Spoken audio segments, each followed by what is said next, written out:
नमस्कार दोस्तों, आज के इस विस्तृत ट्यूटोरियल में आपका स्वागत है।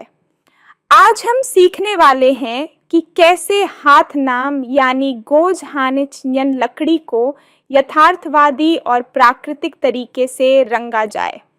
हानेचन्यन लकड़ी अपनी हल्की से मध्यम ब्राउन टोन, मुलायम बनावट और हल्की घुमावदार नसों के कारण बहुत ही आकर्षक और सजीव दिखती है।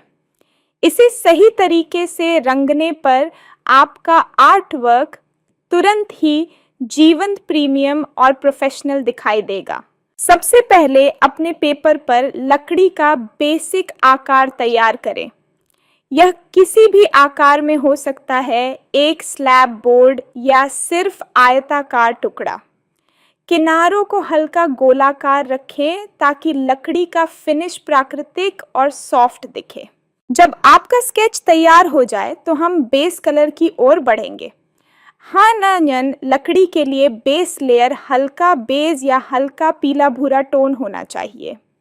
पेंसिल को बहुत हल्के हाथ से चलाएं और स्ट्रोक्स लकड़ी की रेशों की दिशा में ही रखें।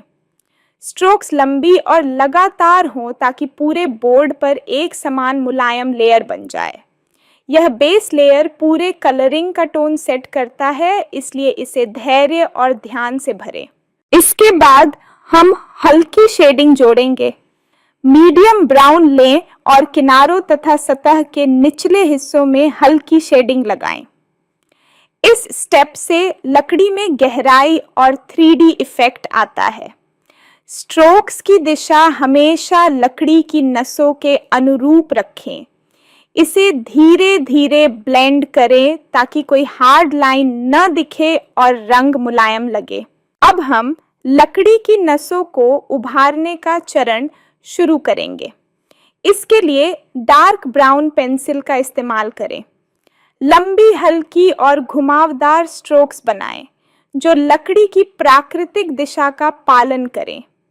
कुछ नसें मोटी और कुछ पतली रखें।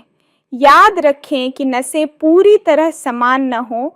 असमानता लकड़ी को प्राकृतिक लुक देती है। इसके बाद हम और गहरी शेडिंग जोड़ेंगे। डार्क ब्राउन का प्रयोग केवल चयनित जगहों पर करें, खासकर उन क्षेत्रों में जहां रेशों की गहराई और कंट्रास्ट दिखाना है। किनारों पर हल्का सा डार्क ब्राउन डालें ताकि लकड़ी का पैटर्न और अधिक प्राकृतिक और त्रिआयामी दिखे। अब हम हल्की चमक और हाइलाइट्स जोड़ेंगे। सफेद या क्रीम रंग वाले पेंसिल से उन जगहों पर हल्की स्ट्रोक्स बनाएं जहां प्रकाश सीधे पड़ता दिखाई दे। हाइलाइट्स बहुत गहरी न हो, बस हल्की चमक दिखनी चाहिए ताकि लकड़ी जीवंत और मुलायम दिखे।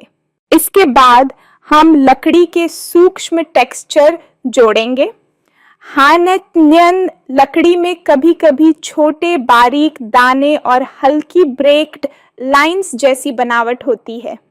हल्के भूरे या हल्के बेज रंग से छोटे बिंदु या पतली स्ट्रोक्स जोड़ें। यह डिटेलिंग लकड़ी को वास्तविक और प्राकृतिक बनाती है। अब हम अंतिम टचअप करेंगे। कुछ नसों को फिर से उभारें, शेडिंग को संतुलित करें और हाइलाइट्स को ताजा करें। आप चाहें तो पतली लाइनर पेंसिल से बोर्ड की हल्की आउटलाइन बना सकते हैं। आउटलाइन गहरी न हो, बस इतना कि आकृति स्पष्ट दिखे। इस तरह आपका हानेचन्यन लकड़ी का यथार्थवादी कलरिंग तैयार हो गया है। यह प्रक्रिया धैर्य मांगती है, लेकिन परिणाम बेहद सुंदर और प्राकृतिक होता है। अभ्यास के साथ आप स्ट्रोक्स, शेडिंग और रेशों को और अधिक सटीक और जीवंत बना पाएंगे। दोस्तों, उम्मीद है कि यह विस्तृत गाइड आपके लिए उपयोगी रहा होगा। अभ्यास करते रहें और अगले वीडियो में हम और भी लकड़ी के टेक्सचर और रंगने की तकनीक सीखेंगे। धन्यवाद।